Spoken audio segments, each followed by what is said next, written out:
ನಮಸ್ಕಾರ ನಮಸ್ಕಾರ ನಮಸ್ಕಾರ. ನಾನು ಚಟಾಪಟ ಚಂದ್ರು. ಇವತ್ತು ಬಂದಿದ್ದೀವಿ ಚಂದ್ರು ಬೆಸ್ಟ್ ಆಫ್ ಬೆಸ್ಟ್ ಕಿಚನಲ್ಲಿ.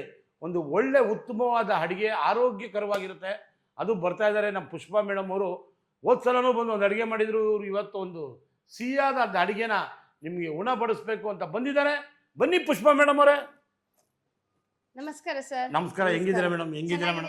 ನೀವು ಚೆನ್ನಾಗಿದ್ದೀರಾ ಸರ್? ಚೆನ್ನಾಗಿದೆ ಮೇಡಮ್. ತುಂಬ ಜನ ನಿಮ್ಮ ಅಡುಗೆನ ನೋಡಿ ಭಾಳ ಖುಷಿ ಪಟ್ಟರು. ನಿಮ್ಮ ಸ್ಟೋರಿಗಳು ಭಾಳ ಒಳ್ಳೇದಿದೆ ಅಂತ ಹೇಳಿದ್ರಿ. ಇದನ್ನೆಲ್ಲ ಅಡುಗೆ ಮಾಡ್ಕೊಂಡು ಕೇಳೋಣ.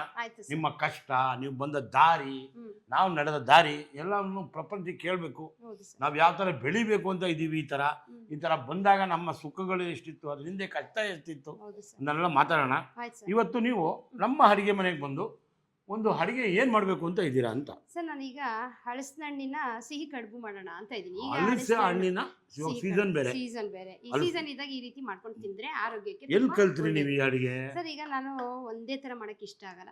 ಯಾವಾಗ್ಲೂ ಇಡ್ಲಿ, ದೋಸೆ, ಉಪ್ಪಿಟ್ಟು. ನಂಗೆ ಸ್ವಲ್ಪ ವಿನ್ಯಾಸವಾಗಿರ್ಬೇಕು, ಕ್ರಿಯೇಟಿವ್ ಆಗಿರ್ಬೇಕು, ಡಿಫ್ರೆಂಟ್ ಆಗಿರ್ಬೇಕು. ಇದನ್ನ ಹಾಕಿ ಮಾಡಿದ್ರೆ ಹೇಗ್ ಬರುತ್ತೆ, ಇನ್ನೊಂದು ಹಾಕಿ ಮಾಡಿದ್ರೆ ಹೇಗ್ ಬರುತ್ತೆ, ಒಂದರ ನೋಡಿ ಪ್ರಯೋಗ ಮಾಡಿ ಅದ್ರ ಚೆನ್ನಾಗಿರುತ್ತೆ. ಮನೇಲಿ ಎಲ್ಲಾರು ತಿಂತಾರೆ, ಶಿಕ್ಷಕರು, ನಮ್ಮ ಫ್ರೆಂಡ್ಸ್ ಎಲ್ಲಾರು ತಿಂತಾರೆ, ಖುಷಿ ಪಡ್ತಾರೆ. ಹೊಸ ಹೊಸ ಟ್ರೈ ಮಾಡ್ತೀನಿ. ಮಾಡಿ ಮೇಡಮ್, ಮಾಡಿ. ಯಾವುದೋ ಹೊಸ ಟ್ರೈ ಮಾಡಿ. ಹೊಸ ಅಡುಗೆ ಬರ್ತಾ ಇದ್ರೆ ಪ್ರಪಂಚಕ್ಕೂ ಗೊತ್ತಾಗುತ್ತೆ ಈ ತರ ಇದ್ರಲ್ಲೂ ಒಂದು ಅಡುಗೆ ಮಾಡ್ಕೋಬಹುದು ಅಂತ. ಮೇಡಮ್, ಈ ಅಡುಗೆ ಮಾಡೋದಕ್ಕೆ ನಾವು ಯಾವ ತರ ಮಾಡಬೇಕು, ಏನೇನು ಕೆಲಸ ಫಸ್ಟ್ ಸ್ಟಾರ್ಟ್ ಆಗಬೇಕು ಅಂತ ಬೇಕು ಸರ್. ಇದು ಸೊಸೈಟಿ ಅಕ್ಕಿ. ಸೊಸೈಟಿ ಒಂದು ಗ್ಲಾಸ್ ನೆನ್ಸ್ಕೊಬೇಕು. ಇದಕ್ಕೆ ಏಲಕ್ಕಿನೂ ಹಾಕಿದ್ದೀನಿ. ಚೆನ್ನಾಗಿ ನೆಂದ್ರೆ ಅದು ಚೆನ್ನಾಗಿ ಘಮ ಬರುತ್ತೆ ಅಂತ. ಆಯ್ತು ಮೇಡಮ್. ಇದನ್ನ ರುಬ್ಕೊಂಡ್ಬಿಡೋಣ. ಆಯ್ತು. ತೆಂಗಿನಕಾಯಿ ತುರಿನೂ 1 ಕಪ್ ತಗೋಬೇಕು. 1 ಕಪ್. ಇದು ಅಳತೆ ಇರಬೇಕು. ಓಕೆ. ಇದೆರಡನ್ನು ಈಗ ನಾವು ರುಬ್ಬೋಣ. ಅದ್ರ ಜೊತೆಗೆ ಹಳಸಿನ ಹಣ್ಣು ಸಹ ನಾವು ಇದು ಹಾಕ್ಬಿಡ್ಲಾ? ಹಾಕಿ ಸರ್. ಇದು 1 ಕಪ್ಪು ಅಕ್ಕಿ ತೊಳೆದ ನೀಟಾಗಿ ನೆನ್ಸಿಕ್ಕಿರ್ಬೇಕು. ಇಲ್ಲಿ ರಾತ್ರಿ ನೆನ್ಸಿರ್ಬೋದು ಅಥವಾ ಬೆಳಗ್ಗೆ 2 ಅವರ್ ಮುಂಚೆನೂ ನೆನ್ಸ್ಬೋದು. Okay okay okay. ಒಟ್ಟಲ್ಲಿ ಈ ಥರ ಕ್ರಿಯೇಟಿವ್ ಮಾಡ್ಕೊಂಡು ಒಂದೊಂದು ಅಡುಗೆ ಕಲ್ತಿದ್ದೀರಾ? ಹೌದು ಸರ್. ಮದುವೆಗೆ ಮುಂಚೆ ಏನೂ ಬರ್ತಾ ಇಲ್ಲ ಸರ್. ನಮ್ಮ ಮೇಡಮ್ ಬ್ರಾಹ್ಮಿಣ್ಸ್ ಅಲ್ವಾ, ಅವರು ನಮ್ಗೆ ಅಡಿಗೆ ಮನೆ ಕಡೆಗೆ ಬಿಡ್ತಿರ್ಲಿಲ್ಲ. ನಿಮ್ಮ ಮೇಡಮ್ ಅಂದ್ರೆ ಯಾರು ಮೇಡಮ್? ಸರ್ ನಮ್ಗೆ ಪೇರೆಂಟ್ ಇಲ್ಲ. ಗುರುಕುಲದಿಂದಲೂ ನಾವು 1ನೇ ಕ್ಲಾಸಿಂದ 4ನೇ ಕ್ಲಾಸ್ ವರೆಗೂ ತರೀಕೆರೆ ಆಶ್ರಮ ಇದೆ, ಅಲ್ಲೇ ಓದಿದ್ದು. ಆ ನಂತರ ಇವರು ನಮ್ಮ ಅಡಿಗೆಯವರು ಇದಾರಲ್ಲ, ನಮ್ಮ ಗುರುಕುಲದಲ್ಲಿ ಅಡಿಗೆ ಮಾಡ್ತಾರಲ್ಲ, ಅವ್ರ ಮನೆಯಲ್ಲಿ ನಮ್ಮ ಅಜ್ಜಿ ಮನೆ ಕೆಲಸ ಮಾಡ್ತಾ ಇದ್ರು. ಅವ್ರ ಮಗಳ ಮದ್ವೆಗೆ ನಮ್ಮ ಮೇಡಮ್ ಬಂದಿದ್ರು. ಈಗ ನನ್ನ ಸಾಕಿದ್ರಲ್ಲ ಸರಸ್ವತಮ್ಮ ಅಂತ, ಅವ್ರ ಅಲ್ಲಿಗೆ ಮದ್ವೆಗೆ ಬಂದಾಗ ಅವ್ರ ಯಜಮಾನ್ರು ಹೇಳಿದ್ರು, ಈ ರೀತಿ ಮಕ್ಳಿಗೆ ಯಾರು ಇಲ್ಲ. ನಮ್ಮ ಅಜ್ಜಿನೂ ಹೇಳಿದ್ರು ಇವ್ರಿಗೆ, ಯಾರು ಇಲ್ಲ, ಇವ್ರನ್ನ ಕರ್ಕೊಂಡೋಗಿ ನಿಮ್ಮ ಆಶ್ರಮದಲ್ಲಿ ಸೇರಿಸ್ಕೊಳ್ಳಿ ಅಂತ. ಸೊ ಹಂಗಾಗಿ ನಮ್ಮ ಮೇಡಮ್ಗೆ ಇಷ್ಟ ಇರ್ಲಿಲ್ಲ, ಅವ್ರ ಯಜಮಾನ್ರಿಗೆ ಇಷ್ಟ ಆಯ್ತು. ಮಕ್ಳು ಹೆಣ್ಮಕ್ಳಲ್ವಾ, ಒಂದು ಜೀವನ ಕೊಡೋಣ, ಹಾಸ್ಟೆಲ್ ತಾನೇ ಬೆಳೀತಾರೆ, ಬೆಳೀಲಿ ಅಂತ ಮಾಡಿದ್ರು. ಓ, ನಿಮ್ದು ಕತೆ ದೊಡ್ಡದಿದೆ, ತುಂಬಾ ದೊಡ್ಡದಿದೆ. ಇನ್ನ ಮುಂದೆ ಇದೆ. ಇದೆ ಸರ್. ನಮ್ದು ಒಂದೇ ಅಡಿಗೆಯಲ್ಲೇ ಮುಗ್ಸಕ್ ಆಗಲ್ಲ ಇದು. ಇನ್ನ ಇದಕ್ಕೆ ಪರಿಪಾಠಗಳಿದೆ. ಸ್ವಲ್ಪ ಇದಕ್ಕೆ ನೀರು ಹಾಕೋತೀನಿ. ಸರ್ ಎಲ್ಲ ಇದ್ದು ಬದುಕೋದು ಒಂಥರ ಜೀವನ ಸರ್. ಏನು ಇಲ್ದಲೆ, ಯಾರು ಇಲ್ದಲೆ ಬದುಕೋದಿದೆಯಲ್ಲ, ಅದ್ರಷ್ಟು ನರಕ ಯಾವುದಿಲ್ಲ. ನರಕನೂ ಇಲ್ಲ. ಆ ನರಕನ ಅನುಭವಿಸಿ ಇವತ್ತು ಈ ಮಟ್ಟಿಗೆ ಬಂದಿದ್ದೀರಲ್ಲ, ಅದಕ್ಕೆ ಒಂದು ಸೆಲ್ವಿ. ಕಲ್ಲು, ಮುಳ್ಳು, ಗಾಜು ಎಲ್ಲ ಎದುರಿಸಿ ತುಳಿದು ಮೇಲೆ ಬಂದಿದ್ದೀವಿ. ಅದೊಂದು ಛಲದಿಂದ ಇವತ್ತು ನೀವು ಶಿಕ್ಷಕರಾಗಿದ್ದೀರಾ, ಎಲ್ಲರಿಗೂ ಒಂದು ಪಾಠ ಆಗ್ತೀರಾ. ನಮ್ಮ ಕತೆ ಹೇಳಿದಾಗ ಅವ್ರಿಗೂ ಒಂದು ಅರ್ಥ ಆಗುತ್ತೆ, ಜೀವನಕ್ಕೆ ಯಾರ್ಯಾರು ಇರಬೇಕು, ಯಾರು ಬೇಕಾಗತ್ತೆ ಅಂತ. ನಿಮ್ಮ ಕತೆ ಕೇಳ್ತಾ ಇರ್ತೀನಿ, ಅಷ್ಟರೊಳಗೆ ಇದನ್ನು ರುಬ್ತಾ ಇರ್ತೀನಿ. ನಿಮ್ಗೆ ಏನಾರ ಮಾಡಬೇಕು ಅಂದ್ರೆ ನಾನು ನಿಮ್ಗೆ ಹೆಲ್ಪ್ ಮಾಡಕ್ ಪರಿಪೂರ್ಣತೆಯಿಂದ ರೆಡಿ ಇದ್ದೆ. ಈಗ ಇದನ್ನ ರುಬ್ಬಿಡೋಣ. ಅಕ್ಕಿ, ಏಲಕ್ಕಿ. Okay okay. ಸ್ವಲ್ಪ ನೀರು ಹಾಕಿನೂ ರುಬ್ಬೋದು. ಸ್ವಲ್ಪ ಹಾಕೋಣ. Ready madam. ಈಗ ರುಬ್ಬಾಯ್ತು. ಬೆಲ್ಲ ರೆಡಿ ಇದೆ, ಕಾಯಿ ತುರಿ ರೆಡಿ ಇದೆ, ತುಪ್ಪ ಅಂತೂ ಬೆಂದೇ ಬಿಟ್ಟಿದೆ. ಈಗ ರೀತಿ ಫಸ್ಟ್ ದೀಪ ಅಲಂಕಾರ ಬೆಳಗಿಸ್ಬಿಡ್ತೀನಿ. ಇದು ಬೆಲ್ಲ ಸ್ವಲ್ಪ ಬಾಣಲೆ ಬಿಸಿ ಆಗೋವರೆಗೂ ಸಿಮ್ಮಲ್ಲಿ ಇರಲಿ, 5 ಸಿಮ್ಮಲ್ಲಿ ಇರಲಿ. ಅದು ಬೇಯ್ತಾ ಇದ್ದಂಗೆ ನಾರ್ಮಲ್ ಸಿಮ್ಮಿಗೆ ತರಿಸ್ಬೋದು ಅಲ್ವಾ? ಈಗ ನೋಡಿ ಬಾಣಲೆ ಕಾದಿದೆ. ಈ ಕಡೆ ನಾನು ರುಬ್ಬಿಟ್ಟಿದ್ದೀನಿ. ಅಕ್ಕಿ, ಕಾಯಿ ತುರಿ, ಸ್ವಲ್ಪ ಏಲಕ್ಕಿ ಒಂದು ಹಾಕಿ ರುಬ್ಬಿದ್ದೀನಿ. ಈಗ ನೀವು ಬೆಲ್ಲ ನೀಟಾಗಿ ಪುಡಿ ಮಾಡ್ಕೊಂಡು ತಂದಿದ್ದೀರಾ. ಈಗ ಅದಕ್ಕೆ ಬಿಡಿ ಹೇಳ್ತೀನಿ, ತುಪ್ಪ ಹಾಕಿ ಬೆಲ್ಲ ಕರಗಿಸ್ಬಿಡಿ. ಸಾಕು, ಬಿಟ್ಬಿಡಿ. ಬೆಲ್ಲ ಹಾಕೋಬೇಕಾ ಫಸ್ಟ್ ಕಾಯಿ ತುರಿ ಹಾಕೊಳ್ಳಿ.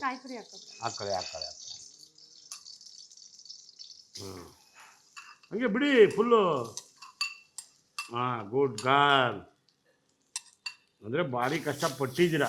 ಹೌದು ಸರ್, ಜೀವನದಲ್ಲಿ ತುಂಬಾ ಕಷ್ಟಪಟ್ಟು ಹಾಂ, ಈಗ ಮೇಲೆ ಬಂದಿರೋದು. ಈಗ ಮಕ್ಕಳು ಎಷ್ಟು ಜನ ನಿಮಗೆ? ಸರ್ ಒಬ್ಬ 7th ಸ್ಟ್ಯಾಂಡರ್ಡು, ಹಾಂ, ಮಗಳು 3rd standard. Okay okay okay. ನಿಮ್ಮ ಯಜಮಾನ್ರು ಎಲ್ಲದಕ್ಕೂ ಸಪೋರ್ಟ್ ಮಾಡ್ತಾರೆ ಹಾಂ ಸರ್. ಮೇಡಮ್, ಅದು ಇಂಪಾರ್ಟೆಂಟ್ ಅಲ್ವಾ? ಅವ್ರ ಅತ್ತೆ ಮಾವ, ನಮ್ಮ ಅತ್ತೆ ಮಾವ ಹಾಂ, ಅವರೇ ಬಾಣಂತನ ಸಹ ಮಾಡಿದ್ದು, ಮದ್ವೆನೂ ಸಹ ಅವರೇ ಮಾಡ್ಕೊಂಡಿದ್ದು. Okay okay. ತುಂಬಾ ಚೆನ್ನಾಗಿ ನೋಡ್ಕೊಂಡ್ರು ಸರ್. ಸಾಕ್ಬಿಡಿ, ಅಷ್ಟಿದ್ರೆ ಅದರ ಸಂತೋಷ ಏನಿದೆ. ಹಾಂ, ಸರ್ ಈಗ ಇದನ್ನ ಹುರ್ಕೊಳ್ಬೇಕು. ಆಯಿತು. ಈಗ ಹಾಕಿ ಬೆಲ್ಲ. ಬೆಲ್ಲ ಹಾಂ, ಇದು ಕರಗ್ಬಿಡ್ಬೇಕಾ? ಹೌದು ಸರ್.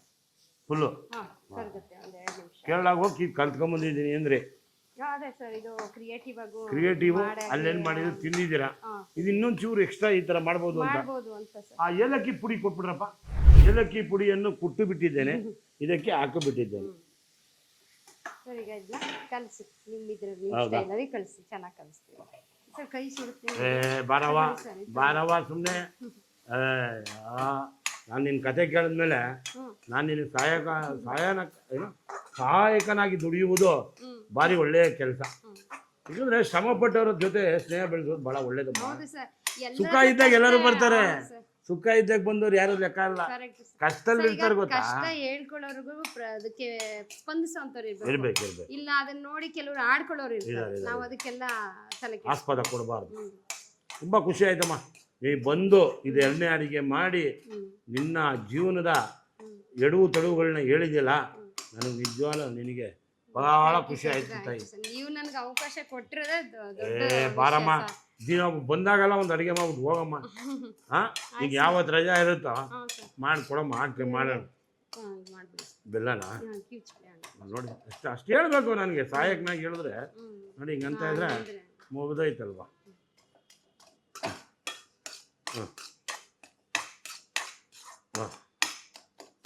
ಹಾಂ, ಘಮ ಘಮ ಪರಿಮಳ ಬೀರ್ತಾ ಇದೆ, ಬೆಲ್ಲ ಕರಗ್ತಾ ಇದೆ, ಹೂರ್ಣ ರೆಡಿ ಆಗ್ತಾ ಇದೆ. ಕಾಯಿ, ತೆಂಗಿನಕಾಯಿ ತುರಿ, ಆಮೇಲೆ ಸ್ವಲ್ಪ ಹಲಸಿನ ಹಣ್ಣು, ಸ್ವಲ್ಪ ಏಲಕ್ಕಿ ಹಾಕಿ ರುಬ್ಬಿದ್ವಿ. ಈಗ ರುಬ್ಕೊಂಡ್ಬಿಟ್ಟು ಇದಕ್ಕೆ ಬಗ್ಸಿದ್ದೀವಿ. ಅಲ್ಲಿ ಪಾಕ ಕಾದಿದೆ. ಇವಾಗೇನೋ ಒಂದು ಮಾತು ಹೇಳಿದ್ರೆ ಎಲೆ ಕಾಯಿಸ್ಬೇಕು ಅಂತ ಸ್ವಲ್ಪ ಸ್ಟೌನ್ ಪಕ್ಕದಲ್ಲಿ ಇಟ್ಬಿಟ್ಟು ಬರೋಣ. ಹಾಂ, ಕೊಡಮ್ಮ ನಾನು ಮಾಡ್ತೀನಿ. ನಿನ್ನ ಜೀವನ ಕಷ್ಟಪಟ್ಟಿರೋದು ಸಾಕಾಗಿದೆ. ಸರ್ ಇದು ಯಾಕೆ ಗೊತ್ತಾ ಸುಡ್ತೀವಿ? ಗಟ್ಟಿ ಬರುತ್ತೆ. ಇದನ್ನ ಫೋಲ್ಡಿಂಗ್ ನಾವು ಹೆಂಗ್ ಬೇಕಂಗ್ ಮಾಡ್ಕೋದು, ಎಲ್ಲ ಗೊತ್ತು, ನಾವೆಲ್ಲ ಮೀನೆಲ್ಲ ಮಾಡ್ತೀವಿ. ಸುಮ್ಮನೆ ನೋಡೋದಷ್ಟೇ ನಮ್ಮ ಕೆಲಸ, ಆಟ ಆಡೋದಲ್ಲ ನಮ್ದೇ. ಇದನ್ನ ಇಡ್ಲಿ ಪಾತ್ರೆಯಲ್ಲಿ ಇಟ್ಬಿಟ್ಟು ಬೇಯಿಸ್ತಾರೆ. ನೀವೇ ತವಾ ಮೇಲೆ ಇಟ್ಟು ಬೇಯಿಸ್ತೀರಾ? ಎಲ್ಲ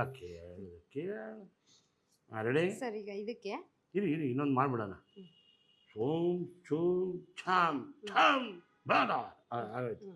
ಹಾಂ, ಮುಗಿದು ಆಫ್ ಮಾಡೋದು. ಹಾಂ ಸರ್, ಈಗ ಇದಕ್ಕೆ ಸ್ವಲ್ಪ ತುಪ್ಪ ಹಾಕೊಳ್ಳಮ್ಮ, ಎಷ್ಟು ಕೆಜಿ ಬೇಕಾದ್ರೆ. ಬನ್ನಿ ಅದೇನೋ ಈ ಪಕ್ಕದ ಮನೆಗೆ ಶಿಫ್ಟ್ ಮಾಡ್ತೀನಿ. ಇವರನ್ನು ಇಲ್ಲಿ ಇಟ್ಟುಬಿಡಿ. ಇರಿ ಇದೆಲ್ಲ ನೀರು ಹಾಕ್ಬಿಡೋದಾ? ಈಗ ದೀಪಾಲಂಕಾರ ಬೆಳಗಿಸೋದೆ, ಇಡ್ಲಿ ಪಾತ್ರೆ ನೀರು ಬಿಡೋದೆ. ಸಾಕವಾ? ಹಾಂ, ಸಾಕು. ಹ್ಞೂ, ಕಾದಿದೆ ನೀರು. ಅದೆಲ್ಲ ಗೊತ್ತು. ನೀವು ಫಸ್ಟ್ ಇದನ್ನೆಲ್ಲ ಕಾರ್ಯಗತಗೊಳಿಸಿ. ಯಾವುದೋ ನಿಮ್ಮ ಕಾರ್ಯಕ್ರಮನ ಕಾರ್ಯಗತಗೊಳಿಸಿ. ಅದೆಲ್ಲ ಬೇಯ್ತಾ ಇರುತ್ತೆ. ಡೈರೆಕ್ಟ್ ಆಗಿ ಇಟ್ಬಿಡ್ಬೇಕು ಸರ್, ಇಲ್ಲಿ ನಿಲ್ಲಲ್ಲ. ಹೌದಾ? ಹಾಕಿದ ತಕ್ಷಣ ನೀವು ಹಾಕಿ ನಾನು ಹೇಳ್ತೀನಿ, ತಟ್ಟೆ ಮುಚ್ಚಿ ಸಿಗ್ತೀನಿ. ಸರ್, ಇದು ಇಟ್ಟು ಕಲಸಿರ್ತೀವಲ್ವಾ? ಹಾಂ, ಕಲಸಿಟ್ಟಿದ್ದೀರಾ. ಇದನ್ನ ಒಂದು ಸ್ಪೂನ್ ಅದಕ್ಕೆ ಹಾಕೋದು. ಅಗ್ಲ ಮಾಡಬೇಕಾ? ಹಾಂ ಸರ್, ಸ್ಪ್ರೆಡ್ ಮಾಡಬೇಕು ಸ್ವಲ್ಪ ಹಿಂಗೆ. ಈಗ ಹೂರ್ಣ ಬಿಡಬೇಕಾ?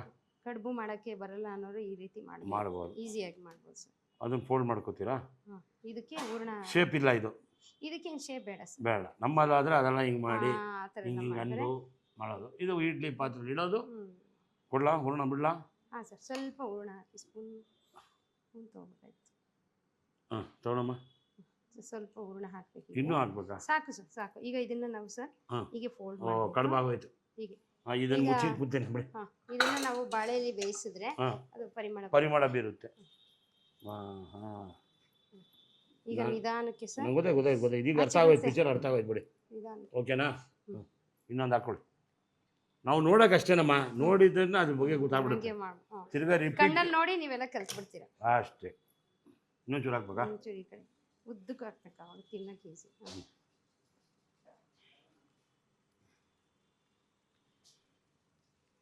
ಎಷ್ಟು 4 ಮಾಡ್ತೀರಾ? ಹಾಂ ಸರ್, ಎಲ್ಲರೂ ತಿನ್ನಲಿ. 4 ಮಾಡಿ ಎಲ್ಲ ತಿನ್ನೋದಾ? ಅಲ್ಲ, ಇನ್ನೊಂದು ಸ್ಟೆಪ್ ಇದೆ. ಹಾಂ, ಒಟ್ಟಿನಲ್ಲಿ ಶ್ರಮ ಪಟ್ಟು ಇದೆಲ್ಲ ಕಲ್ತ್ಕೊಂಬಂದಿದ್ದೀರಾ? ಹೌದು ಸರ್. ಹಾಂ, ನೀವು ವಾರಕ್ಕೆ ಒಂದ್ಸಲ ಮಾಡಿ ಹಲಸಿನ ಟೈಮಲ್ಲಿ ಇದೆಲ್ಲ ಮಾಡ್ತಾ ಇರ್ತೀರಾ? ಹೌದು ಸರ್, ಮಾಡಿ. ಹಪ್ಪಳ ಗಿಪ್ಪಳ ಮಾಡಿದ್ದೀರಾ? ಹಲಸಿನ ಹಪ್ಪಳ? ಹಾಂ ಸರ್, ಮಾಡಿದ್ದೀನಿ. ಹಾಂ, ಅದು ಯಾವ ಥರ ಮಾಡೋದು ಇನ್ನೊಂದ್ಸಲ ಹೇಳ್ಕೊಡ್ತೀರಾ? ಹೇಳ್ಕೊಡ್ತೀನಿ ಸರ್, ನೆಕ್ಸ್ಟ್ ನಿಜವಾಗ್ಲೂ? ಬಂದಾಗ ಹಾಂ, ಮಾಡ್ತೀನಿ, ಹೇಳ್ಕೊಡ್ತೀನಿ.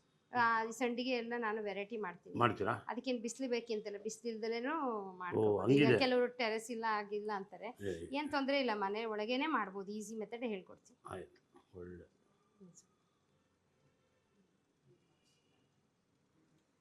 ನಾನು ನಿಜವಾಗ್ಲೂ ಅಷ್ಟು ಬಿಸಿ ಐತೆ ಅಂದ್ಕೊಂಡಿಲ್ಲ. ಅದಕ್ಕೆ ಸ್ಪೂನ್ ನಡಿ ಸರ್, ಸ್ಪೂನ್ ತಗೊಳ್ಳಿ ಸರ್. ಈಗ ಮಕ್ಕಳು ನಿಮ್ಮ ಸ್ಕೂಲಲ್ಲೇ ಓದ್ತಿದ್ರೆ ಬೇರೆ ಇಲ್ಲ ಸ್ಕೂಲ್ ಸರ್, ಬೇರೆ ಬಿಟ್ಟಿದ್ದೀರಾ? ಸ್ಕೂಲ್ ಹಾಕಿದೀವಿ. ಹಾಂ, ಅಂಬೇಡ್ಕರ್ ಜೀವನ ಚರಿತ್ರೆ ಎಲ್ಲ ಓದ್ತಾ ಇದ್ದೆ ಸರ್. ಹೌದು. ಸೊ ಅವ್ರನ್ನೆಲ್ಲ ನೋಡಿ ನಮ್ಗೆ ಓದ್ತಾ ಇದ್ರಾ? ಅವ್ರ ಜೀವನ ಚರಿತ್ರೆನ ನಾನು ಓದಿದ್ದೀನಿ. ಓದ್ಬಿಟ್ಟು ಇವಾಗ ಎಲ್ಲರಿಗೂ ಹೇಳ್ಕೊಡ್ತಾ ಇದ್ದೀರಾ ತಾನೆ? ಹಾ, ಹೌದು ಸರ್. ಅಂಬೇಡ್ಕರ್ ಅಂದ್ರೆ ಯಾರು, ಅವ್ರು ಅವ್ರು ಏನ್ ಹೇಗಿದ್ರು, ಮಾಡಿದ್ರು, ಅವ್ರು ಎಷ್ಟು ಅವ್ರ ಕಷ್ಟಪಟ್ರು, ಜೀವನವೇನು, ಅವ್ರೆಷ್ಟು ಅವ್ರು ಹೆಂಗ್ ಕಷ್ಟಪಟ್ರು. ಬೆಳೆದ್ರು, ನಮ್ಮ ಲಾಗೋಸ್ಕರ ಏನೇನು ಒದ್ದಾಡಿದ್ರು, ಹೌದು ಸರ್, ನಿಜ. ಅದೆಲ್ಲ ಬೇಕಲ್ಲ. ಹೌದು ಸರ್, ಈಗ ನಾವು ನಮ್ಮ ತಂದೆ ತಾಯಿನ ಶಿಕ್ಷಕರನ್ನ ಇವತ್ತು ನೆನ್ಸ್ಕೋತೀವಿ. ನಿಜ. ಕಾರಣ ಯಾಕೆ ಹೇಳಿ? ಅವ್ರು ಕಲ್ಸ್ಕೊಂಡಿದ್ದ ದಾರಿಗೋಸ್ಕರ ಹೌದು ಸರ್. ಇವತ್ತು ನಾವೇನ ಇವತ್ತು ಇದೆಲ್ಲ ಮಾಡ್ತಾ ಇದ್ದೀವಿ ಅಂದರೆ ಅವರೇ. ಅದೇ ಇಂಪಾರ್ಟೆಂಟ್. ಹೌದು ಸರ್, ಹೌದು. ಇದನ್ನು ಬೇಯಲು ಮುಚ್ಚಿಬಿಡಿ, ನಾನು ಅಷ್ಟರೊಳಗೆ ಎಲ್ಲ ರೆಡಿ ಮಾಡಿಬಿಡ್ತೀನಿ. ಓಕೆನಾ? ಗುಡ್ ಗಾ. ಕಷ್ಟಪಟ್ಟಿದ್ದಕ್ಕೂ ಮಕ್ಕಳನ್ನ ಕಾರ್ಮೆಂಟ್ ಸ್ಕೂಲಲ್ಲಿ ಬಿಟ್ಟವ್ರೆ. ಈಗ ನೋಡಿ ಏನದು ಸರ್, ಈಗ ಬೆಂದಿದೆ, ಯಾಕಂದ್ರೆ ಹೊಗೆ ಬರ್ತಿರೋದ್ರಿಂದ ಬೆಂದಿದೆ ಅಂತ. ಏನು ಮಾಡಿದಿರಿ ಹೇಳಿ? ಕಡುಬು ಸರ್, ಹಲಸಿನ ಹಣ್ಣನ್ನು ಹಲಸಿನ ಹಣ್ಣಿನ ಕಡುಬು ಮಾಡಿದರೆ. ಈಗ ಹೊಗೆ ಬರ್ತಾ ಇದೆ, ಎಲ್ಲ ಆಗಿದೆ. ಇದನ್ನು ಈ ಕಡೆ ತೆಗೆಯುವುದು, ಇಂಧನ ಆಫ್ ಮಾಡೋದು. ಈಗ ಪ್ಲೇಟ್ಗೆ ಮೇಡಮ್ ಅವರು ಸರ್, ಈಗ ಇದನ್ನ ತೆಗೆದ್ಬಿಟ್ಟು ಹಂಗೆ ಇಲ್ಲ, ಹಾಗೆ ಅಲ್ಲ ಹಿಂಗೆ ಇಲ್ಲ, ಎರೆ ಇಲ್ಲ, ತೆಗೆದ್ಬಿಡ್ಲ? ತೆಗ್ಬಿಡಿ, ಎಲ್ಲ ತೆಗ್ದು. ಹೊಡೆದೋಗುತ್ತೆ ಬೇಡ, ಸುಮ್ಮನೆ ಬಿಡಿ ಬಿಡಿ ಬಿಡಿ, ಬಿಸಿ ಮಾಡ್ಕೊಬೇಡಿ. ಹಾಂ, ಆಯಿತಾ? ಹಾಂ, ತೆಗೀರಿ ತೆಗೀರಿ ತೆಗೀರಿ. ಹಾಂ ಹಾಂ, ಎಷ್ಟು ಚೆನ್ನಾಗಿ ಬಂದಿದೆ ಹಲಸಿನ ಹಣ್ಣಿನ ಕಡುಬು. ಬಿಡಿ ಬಿಡಿ, ನಾನು ತೆಗಿತೀನಿ ಬಿಡಿ, ನೀವು ಅದನ್ನು ತೆಗೀರಿ. ಸರ್ ನೋಡಿ, ಇವರು ಅನಾಥರಾಗಿ ಶಿಕ್ಷಕರಾಗಿ ಇವತ್ತು ಎಲ್ಲರಿಗೂ ತುಂಬ ಜನಕ್ಕೆ ದಾನಗಳು ಮಾಡಿ ಅವ್ರು ಶ್ರಮ ಪಟ್ಟಿದ್ದು ಇನ್ನೊಬ್ಬರು ಅದು ಪಡಿಬಾರ್ದು ಅಂಥೇಳಿ ತುಂಬ ಖುಷಿಯಾಗಿ ಬಂದು ಈ ಥರ ಎಲ್ಲ ಅಡುಗೆ ಮಾಡಿ ಉಣಬಡಿಸ್ತಾರೆ. ಆ ಮಕ್ಕಳನ್ನೆಲ್ಲ ಸಂತೋಷ ಪಡಿಸ್ತಾರೆ. ಅವ್ರು ದುಡ್ದಿದ್ದಲ್ಲ ಅರ್ಧ ದುಡ್ಡನ್ನ ಇದಕ್ಕೆ ಖರ್ಚು ಮಾಡ್ತಾರೆ. ಇದೆಲ್ಲ ನೋಡಿದಾಗ ನನಗೆ ತುಂಬ ಖುಷಿ ಅನಿಸ್ತು. ಅದಕ್ಕೋಸ್ಕರ ನಮ್ಮಲ್ಲಿ ಬಂದು ಅವಾಗವಾಗ ಅಡುಗೆ ಮಾಡ್ತಾರೆ. ಅದು ಇವತ್ತು ನಿಮ್ಮ ಪಿಕ್ಚರ್ ಬೇರೆ ರಿಲೀಸ್ ಆಗ್ತಾ ಇದೆ. ಒಂದು ನಮ್ಮ ಕರ್ನಾಟಕದ ಡಿಶಸ್ನ ಟೇಸ್ಟ್ ಮಾಡಿ. ನೀವು ಮಾಡ್ತೀರಾ? ನಿಮ್ಮದು ತುಂಬ ನಾನೆಲ್ಲ ಕೇಳ್ಪಟ್ಟಿದ್ದೀನಿ. ಅದು ಈ ರುಚಿ ನೋಡಿಬಿಟ್ಟು ಅವ್ರಿಗೊಂದು ಪ್ರೀತಿಯಿಂದ ಒಂದು ಮಾತು ಹೇಳ್ಬಿಟ್ರೆ ನಮಗೂ ಖುಷಿ, ನಮ್ಮ ಬಂದಿದ್ದಕ್ಕೆ ನಿಮ್ಮ ಪ್ರೀತಿಗೂ ಖುಷಿ. ಡೆಫಿನೆಟ್ಲಿ ಟೇಸ್ಟ್ ಮಾಡಿಬಿಡಿ ಬಾ. ಸ್ವಲ್ಪ ಬಿಸಿ ಇದೆ ನೋಡಿಕೊಂಡು, ಅದಕ್ಕೋಸ್ಕರ ನಾನು ಸ್ಪೂನನ್ನು ಕೊಟ್ಟಿದ್ದೆ. ಬಿಸಿ ಬಿಸಿ ಇದ್ರೆ ಚೆನ್ನಾಗಿ ಸ್ವೀಟ್ ಇರುತ್ತೆ. ಹೌದು ಹೌದು, ರುಚಿ ಹಂಗೆ ಬೆಲ್ಲದ್ದು ಸ್ವಾದ. ಪುಷ್ಪ ಅವರೇ, ಫುಲ್ ತಿಂದ್ಬಿಟ್ಟು ನೀಟಾಗಿ ಹೇಳ್ತೀನಿ, ತುಂಬ ಚೆನ್ನಾಗಿ ಮಾಡಿದ್ದಾರೆ. Really nice. ಇವಾಗ ನೀವೇ ಹೇಳಿದ್ರಿ ಪುಷ್ಪ 2 ಅಂತ. ಹೌದು ಸರ್, ಇದು ಪುಷ್ಪ 3. ನೋಡಿ, ಈ ಥರ ಎಲ್ಲ ಅಡುಗೆ ಮಾಡ್ತಾರೆ ಸರ್, ನಮ್ಗೆ ಖುಷಿ ಆಗುತ್ತೆ. ನಾವು ಈ ಥರದವ್ರಿಗೆ ಪ್ರೋತ್ಸಾಹ ಕೊಡಬೇಕು, ಬೆಳೆಸ್ಬೇಕು. ಅವರಿಂದ ನಮಗೂ ಉಪಯೋಗ ಆಗಬೇಕು, ನಮ್ಮಿಂದ ಅವ್ರಿಗೂ ಉಪಯೋಗ ಆಗಬೇಕು ಅನ್ನೋದಲ್ಲ. ಬಂದಿದ್ದ ಕೆಲಸಕ್ಕೆ ಶ್ರಮಪಟ್ಟು ಆ ರುಚಿ ಕೊಟ್ಟಿದ್ದಾರಲ್ಲ, ಆ ರುಚಿಗೆ ನಾವು ಎಂದಿಗೂ ಸೆಲ್ಯೂಟು. ನಿಮ್ಮ ಪಟ್ಟಿದ ಶ್ರಮಕ್ಕೆ ಒಳ್ಳೆ ರುಚಿಯಾದ ಪ್ರತಿಫಲ ಕೊಟ್ಟಿದ್ದೀರಾ. ಹಿಂಗೆ ಬೆಳೆಸ್ತಾ ಇರಿ, ಒಳ್ಳೊಳ್ಳೆ ಅಡುಗೆ ಮಾಡ್ತಾಯಿರಿ, ರುಚಿಯಾಗಿ ತಿನ್ನಿಸ್ತಾ ಇರಿ. ಆ ಅನಾಥ ಮಕ್ಕಳನ್ನ ಚೆನ್ನಾಗಿ ನೋಡ್ಕೋತಾ ಇರಿ. ಇದೇ ಬೇಕಾಗಿರೋದು. ನಮಸ್ಕಾರ ನಮಸ್ಕಾರ ನಮಸ್ಕಾರ.